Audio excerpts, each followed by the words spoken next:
बच्चों, सभी को मेरी नमस्कार। और मैं आशा करता हूं कि आप पूरी तरह से स्वस्थ होंगे और घर पर ही रह करके मन लगा करके आप तैयारी कर रहे होंगे।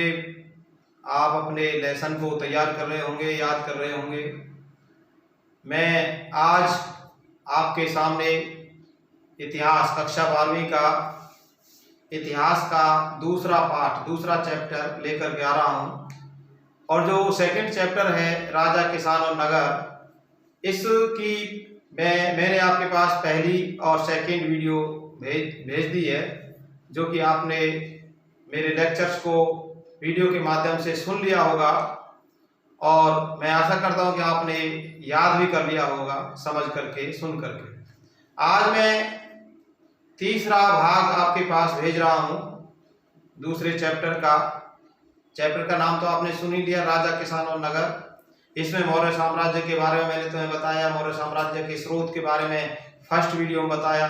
उसके बाद चंद्रगुप्त मौर्य के बारे में बताया, चंद्रगुप्त मौर्य के शासन प्रबंध के बारे में, चंद्रगुप्त मौर्य विजय के बारे में।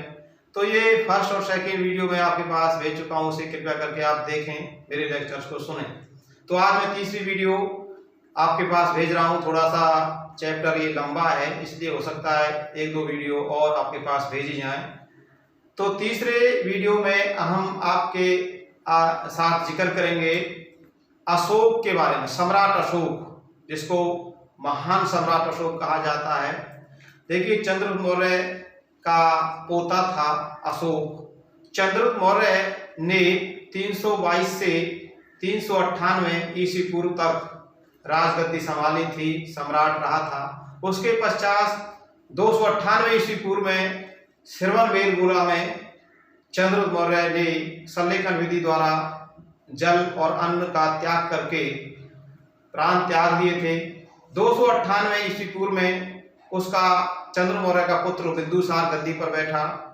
बिंदुसार ने अपने पिता चंद्रगुप्त मौर्य के कदमों पर चलते हुए मौर्य साम्राज्य को शक्तिशाली बनाया, उसका विस्तार किया। बिंदुसार ने 273 ईस्वी पूर्व तक शासन किया था। 273 ईस्वी पूर्व उनकी मृत्यु हो गई और 273 ईस्वी में उनका पुत्र अशोक गद्दी पर बैठा। 273 ईस्वी में जब बिंदुसार की मृत्यु हुई थी, तो ऐसा कहा जाता है कि अशोक, जो सम्राट अशोक थे, वो 273 ईस्वी में गद्दी पर बैठ तो गए, लेकिन वास्तविक राज्याभिषेक अशोक का 269 ईस्वी पूर्व में हुआ था। ये 4 साल का जो डिफरेंस है, जो अंतर है, वो कैसे आया? ऐसा कहा जाता है बौद्ध ग्रंथों के अनुसार कि भाई बिंदुसार की 16 रानियां थीं, जिनके 101 पुत्र हुए, और अशोक ने 99 भाइयों का वध करके राजगद्दी संभाली थी। यानी कि ये जो 4 साल का डिफर है, हम कह रहे हैं कि 273 ईस्वी में उसके पिता की मृत्यु के बाद अशोक गद्दी पर बैठा, लेकिन वास्तविक राज तिलक, राज्याभिषेक का हुआ था 269 ईस्वी पूर्व, 4 साल बाद। ऐसा क्यों? क्योंकि जो 4 साल का समय है वो उसे अपने भाइयों के साथ युद्ध करने में व्यतीत करने पड़े। तो ये सही रहेगा, ये बात आप अपने दिमाग में बैठा लीजिए कि अशोक गद्दी पर कब बैठा था, उसका सही राज्याभिषेक कब हुआ था, 269 ईस्वी पूर्व। तो अशोक ने राज्याभिषेक हो गया, गद्दी पर बैठ गया। अशोक जो था शुरू में थोड़ा क्रूर या अत्याचारी सम्राट उसे माना जाता है। सम्राट अशोक को चक्रवर्ती सम्राट अशोक कहा जाता है, और चक्रवर्ती सम्राट उसे कहा जाता है क्योंकि उसने अपने दादा चंद्रगुप्त मौर्य के रास्ते पर चलते हुए मौर्य साम्राज्य को शक्तिशाली बनाया, उसे विस्तार किया। उसकी सम्राट अशोक ने केवल भारत में ही नहीं बल्कि विश्व में, पूरे विश्व में मौर्य साम्राज्य की धाक जमा दी थी।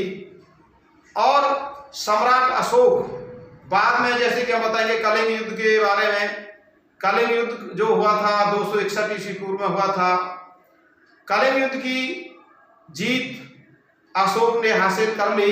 कलिंग पर चढ़ाई करके उस पर अधिकार कर लिया, जो आजकल जैसे कि कलिंग उड़ीसा को कहा जाता है। उड़ीसा का पुराना नाम क्या है? कलिंग।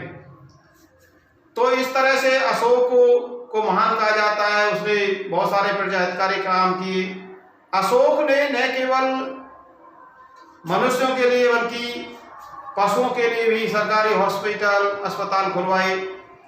तो ये बहुत बड़ी बात है।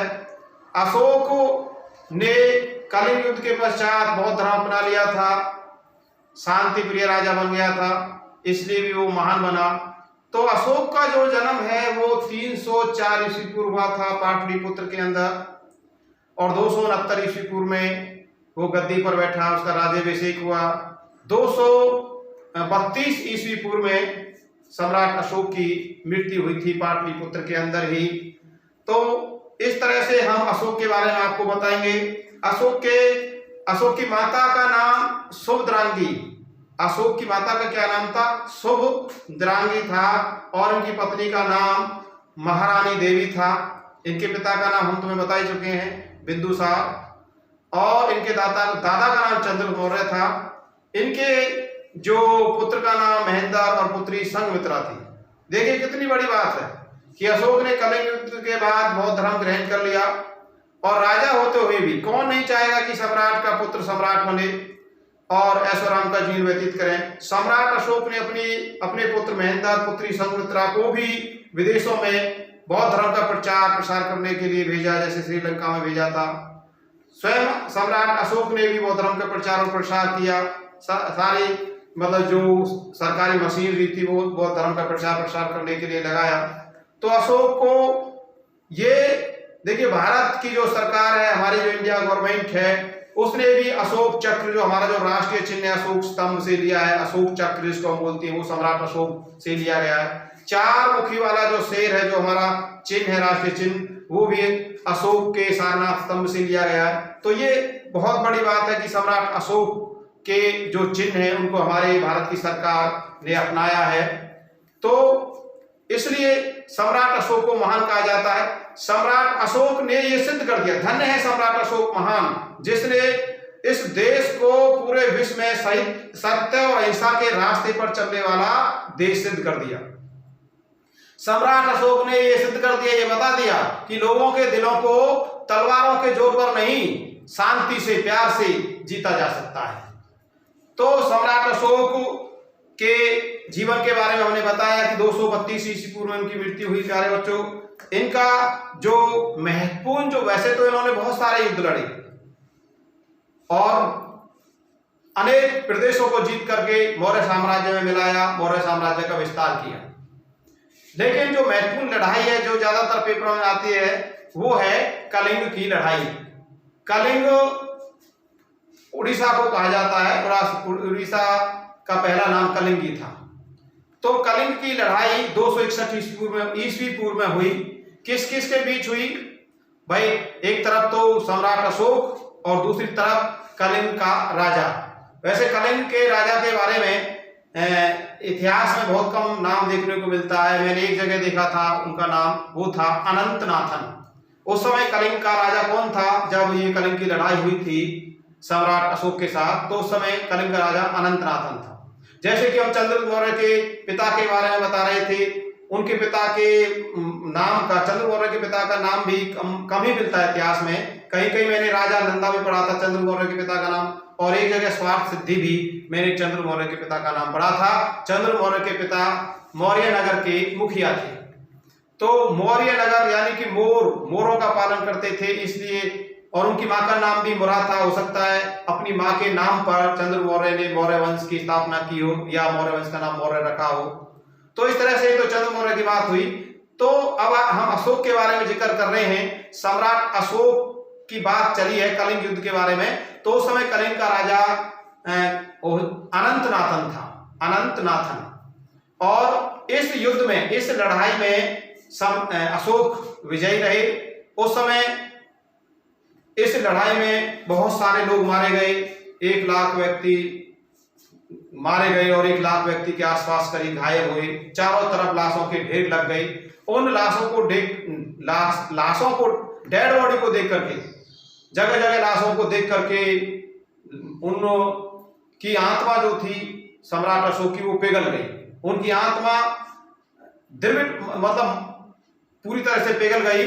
और अशोक ने उन लाशों को देख करके जब उनका मन पूरी तरह से पिघल गया तो उन्होंने क्या प्रण किया कि मैं आगे से अब लड़ाई नहीं लड़ूंगा।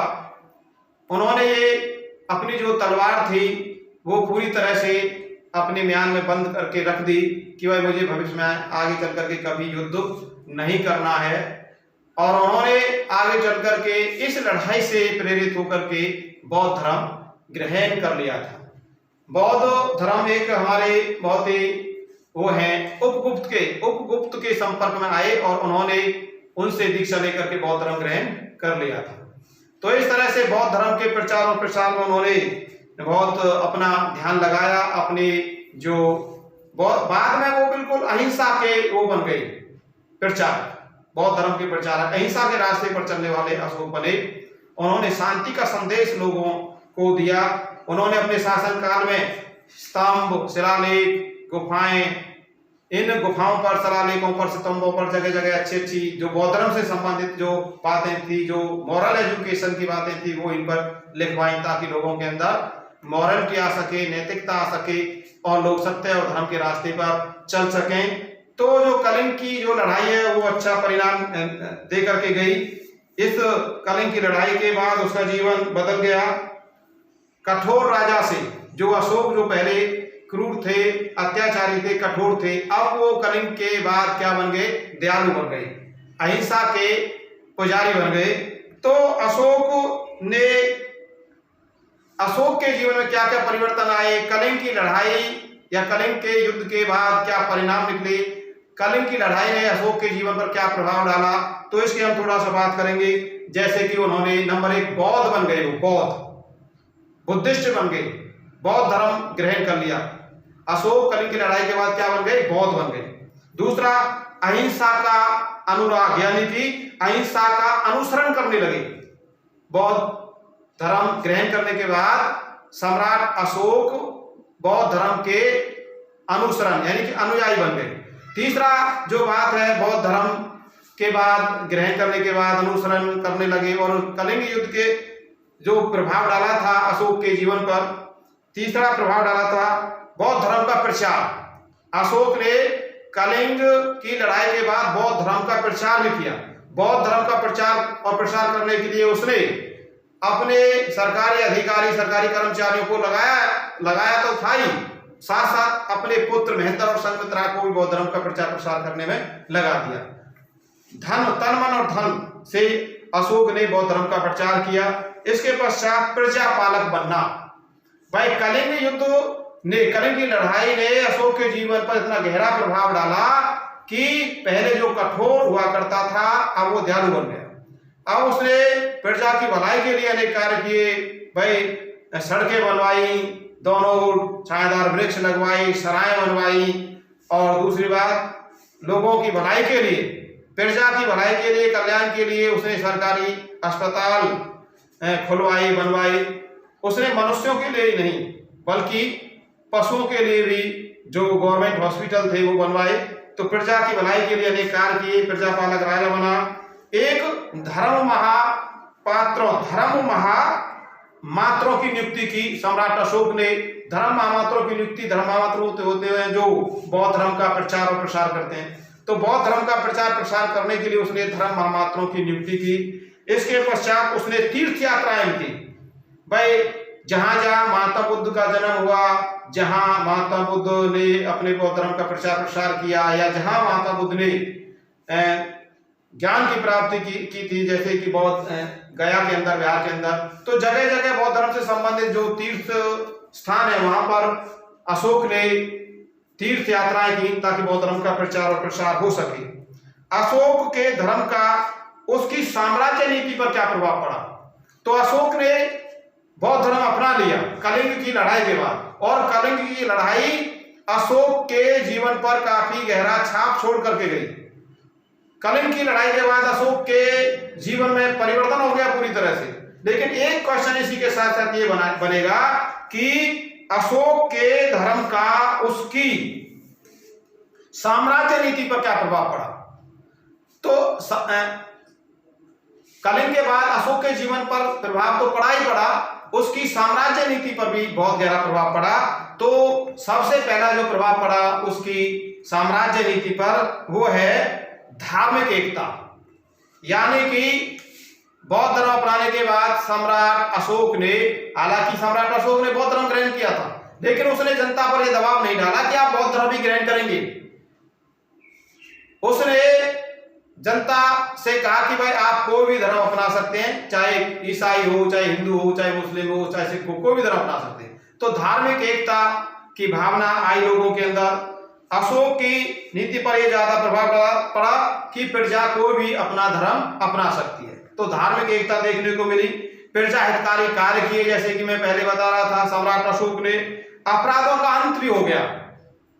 भाई सम्राट अशोक की जो अहिंसा की नीति थी, भाई अहिंसा, हमें किसी की हत्या नहीं करनी चाहिए, पशुओं पर अत्याचार नहीं करनी चाहिए, किसी जीव की हत्या नहीं करनी चाहिए, बेवजह किसी को परेशान नहीं करना चाहिए। तो उनकी इस नीति से जो अपराध थे उनका पूरी तरह से अंत हो गया। एक है सदाचारी का जीवन। भाई सम्राट अशोक ने भी दारुता का जीवन व्यतीत करना शुरू कर दिया, सदाचारी का जीवन व्यतीत करना शुरू कर दिया। तो वहां के उसके साम्राज्य की जो जनता थी उसने भी सदाचार, सत्य बोलना शुरू कर दिया, झूठ का त्याग कर दिया, पशुओं पर दया करना शुरू कर दिया। तो सदाचारी का जीवन व्यतीत करना शुरू किया। और एक है सम्राट अशोक जो थे वो हमारे पूरे देश में ही नहीं विश्व में भी एक आदरणीय अशोक या सम्राट अशोक महान की दृष्टि से देखे जाने लगे। एक है अशोक महान। सम्राट अशोक को महान क्यों कहा जाता है? अगर एक प्रश्न अलग से आ जाए कि भाई सम्राट अशोक जो थे उनको महान क्यों कहा जाता है? सम्राट अशोक को महान इसलिए कहा जाता है क्योंकि जो काम अशोक ने किए थे उनके कामों की बदौलत ही सम्राट अशोक को महान कहा जाता है। जैसे कि हम जिक्र कर रहे थे अभी कि भाई उसने अहिंसा का रास्ता अपनाया, जीव जंतुओं पर अत्याचार करने बंद किए, जो पहले कठोरता थी उसको त्याग दिया। उसने पशुओं के लिए इलाज के लिए सरकारी अस्पताल बनवाए, सड़कें बनवाई और मतलब इस तरह से अपराधों का अंत कर दिया। तो प्रजा हितकारी कार्य किए थे। उनके इन कार्यों को देख करके सम्राट अशोक को महान कहा जाता है। और उसने जो बौद्ध धर्म का प्रचार किया था वो केवल भारत में ही नहीं बल्कि विदेशों में भी बौद्ध धर्म का प्रचार प्रसार किया। इस तरह से अशोक को महान कहा जाता है।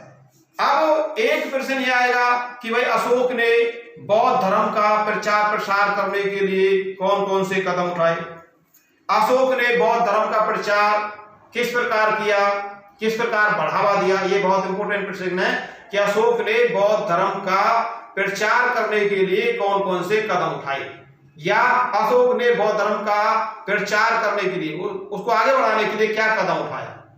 तो कौन कौन से कार्य किए? नंबर 1, उसने बौद्ध धर्म का प्रचार करने के लिए अनेक कदम उठाए। पहला लिखिए आप, अशोक का व्यक्तिगत आदर्श। व्यक्तिगत आदर्श, भाई अशोक का जो व्यक्तिगत जो जीवन था, जो उनकी पर्सनालिटी थी, व्यक्तिगत जीवन था, वो बहुत अच्छा था। अशोक ने कलंक की लड़ाई के बाद सबसे प्यार से बोलना शुरू कर दिया था, अच्छा व्यवहार करना शुरू कर दिया था, लोगों के साथ मिलना जुलना, प्यार से उनको समझाना। तो इस तरह से उनकी भाषा थी वो बहुत अच्छी थी, उनका व्यक्तित्व बहुत अच्छा था, व्यक्तिगत आदर्श था। तो उनके इस व्यक्तिगत आदर्श को देख करके लोगों ने बौद्ध धर्म, जब भाई राजा ने बौद्ध धर्म अपना लिया तो फिर वहां की जनता ने, उनके साम्राज्य की जनता ने भी बौद्ध धर्म स्वीकार कर लिया। अगला है बौद्ध धर्म का अनुयायी बनना। तो व्यक्तिगत आदर्श को देखते हुए जनता ने बौद्ध धर्म अपनाया और क्योंकि सम्राट स्वयं बौद्ध धर्म का अनुयायी बन गया था, इसलिए भी वहां की जनता ने क्या अपनाया? बौद्ध धर्म अपना लिया था। बौद्ध धर्म जो था विश्व धर्म बनाने में सम्राट अशोक का पूरी तरह से योगदान रहा है। सम्राट अशोक के शासन काल में ही बौद्ध धर्म चरम सीमा पर था, बौद्ध धर्म का उदय हुआ। अगला लिखिए, राज्यादेश, यानी कि सरकारी आदेश। सम्राट अशोक ने बौद्ध धर्म का प्रचार प्रसार करने के लिए एक सरकारी आदेश निकाल दिया। सरकारी कर्मचारियों को, अधिकारियों को आदेश दे दिया कि आप बौद्ध धर्म का प्रचार प्रसार करें। कि भाई जब सरकार या सरकार के अधिकारी कर्मचारी किसी धर्म का प्रचार और प्रसार करने लग जाएं तो वो धर्म तो उन्नति के शिखर पर जाएगा। तो इसलिए राजा देश के द्वारा भी सम्राट अशोक ने बौद्ध धर्म का प्रचार किया। अगला है चौथा पॉइंट की बिहार और स्तूप बनवाना। तो इस तरह से सम्राट अशोक ने शिलालेख खुदवाए, बिहार, स्तूप बनवाए, जिन पर बौद्ध धर्म से संबंधित अच्छी बातें लिखवाई। सुंदर नैतिकता से संबंधित जो शिक्षाएं थी, जो बातें थी, उनको स्तूपों पर, शिलालेखों पर, बिहारों पर लिखवाया ताकि उनको पढ़ करके लोग अच्छा जीवन व्यतीत कर सके और बौद्ध धर्म को अपना सके। आगे लिखिए तीसरी बौद्ध सभा। अशोक ने 252 ईस्वी पूर्व में पाटलिपुत्र के अंदर तीसरी बौद्ध सभा बुलाई और उस सभा में पूरे देश से, पूरे साम्राज्य से जो बुद्धिमान व्यक्ति थे वो आए और विदेशों से भी लोग आए थे उस तीसरी बौद्ध सभा में। तो उस सभा में बौद्ध धर्म से संबंधित अच्छी बातें लोगों को बताई गई और जब ये सभा समाप्त हुई तो समाप्ति के बाद लोग अपने अपने शहर में, अपने गांव में, अपने देश में पहुंचे और वहां लोगों ने बौद्ध धर्म का प्रचार प्रसार किया। तो इस तरह तीसरी बौद्ध सभा के द्वारा भी अशोक ने बौद्ध धर्म का प्रचार प्रसार किया। आगे है धार्मिक नाटक। सम्राट अशोक ने जगह जगह बौद्ध धर्म से संबंधित जो धार्मिक नाटकें थी, नाटकों के माध्यम से भी बौद्ध धर्म का प्रचार और प्रसार किया, जगह जगह नाटकें करवाई। आगे अगला है धर्म महामात्रों की नियुक्ति। सम्राट अशोक ने बौद्ध धर्म का प्रचार और प्रसार करने के लिए धर्म महामात्रों की नियुक्ति की, जो बौद्ध धर्म के प्रचार और प्रसार करते थे। सम्राट अशोक इनको भी धन की सहायता दिया करते थे। आगे है बोलचाल की भाषा में प्रचार। भाई बोलचाल की जो भाषा थी उस समय बहुत आसान थी, जो लोगों की समझ में आ जाती थी। संस्कृत भाषा का बिल्कुल पूरी तरह से त्याग दिया था और आम भाषा जो थी, जो लोगों की समझ में आती थी, उसमें बौद्ध धर्म के प्रचार प्रसार किया अशोक ने। विदेशों में भी प्रचार। सम्राट अशोक ने विदेशों में भी बौद्ध धर्म का प्रचार किया। सरकारी जो अधिकारी थे, अपने पुत्र महेंद्र और संघमित्रा को भी सम्राट अशोक ने बौद्ध धर्म का प्रचार प्रसार करने के लिए भेजे। तो ये बहुत बड़ी बात है कि सम्राट अशोक स्वयं बौद्ध धर्म का प्रचारक बना, अपने पुत्र और पुत्री को भी बौद्ध धर्म का प्रचार प्रसार करने के लिए भेजे। कभी उन्होंने मतलब जो कलिंग के बाद अशोक ने जो राजा की जो गद्दी थी, कभी उसने आराम की गद्दी नहीं, फूलों की सेज नहीं समझी। सम्राट अशोक ने त्यागपूर्ण जीवन व्यतीत करना शुरू कर दिया था। तो इस तरह इतिहास में धर्म के संस्थापक के बाद अशोक का दूसरा स्थान माना जाता है। बौद्ध धर्म के संस्थापक हालांकि महात्मा बुद्ध थे, लेकिन महात्मा बुद्ध के बाद इतिहास में बौद्ध धर्म का दूसरा संस्थापक यदि है तो वो अशोक है। तो इस तरह से हमारे पूरे इतिहास में, भारत के इतिहास में नहीं बल्कि पूरे विश्व इतिहास में एक इतिहास के पन्नों में एक चमकता हुआ सितारा, एक राजा यदि कोई दिखाई देता है तो वो सम्राट अशोक ही है। सम्राट अशोक को हम महान सम्राट इसीलिए कहते हैं क्योंकि उन्होंने जनता की भलाई के लिए, गरीब जनता की भलाई के लिए अनेक कार्य किए। तो ये सम्राट अशोक 232 ईस्वी पूर्व में पाटलिपुत्र में इन्होंने अपने प्राण त्याग दिए। तो इस तरह से सम्राट अशोक के जीवन के बारे में, उनके माता पिता के बारे में, उनके द्वारा किए गए कार्यों के बारे में, सम्राट अशोक ने बौद्ध धर्म का प्रचार करने के लिए क्या क्या कदम उठाए, इन सारी बातों को प्यारे बच्चों आप आज घर पर रह करके मेरे लेक्चर्स को सुनेंगे और सुनने के बाद आप उसे याद करेंगे। और कोई भी जो बात हो तो मोबाइल के माध्यम से कांटेक्ट करके, मोबाइल नंबर मैंने आपको लिखवाई दिया है, अगर किसी ने नहीं लिखा है तो आप नोट कर लें। मेरा मोबाइल नंबर है 9813664534 98 13 66 45 34। दूसरा है 93 50 20 86 61 9350208661। ये मेरे मोबाइल नंबर हैं। आपने मेरे लेक्चर्स को ध्यान से सुना, आपकी समझ में आया होगा और कल हम चौथा वीडियो इसी चैप्टर का लेकर के आपके सामने आएंगे। कल फिर मुलाकात होगी, तब तक के लिए बाय बाय।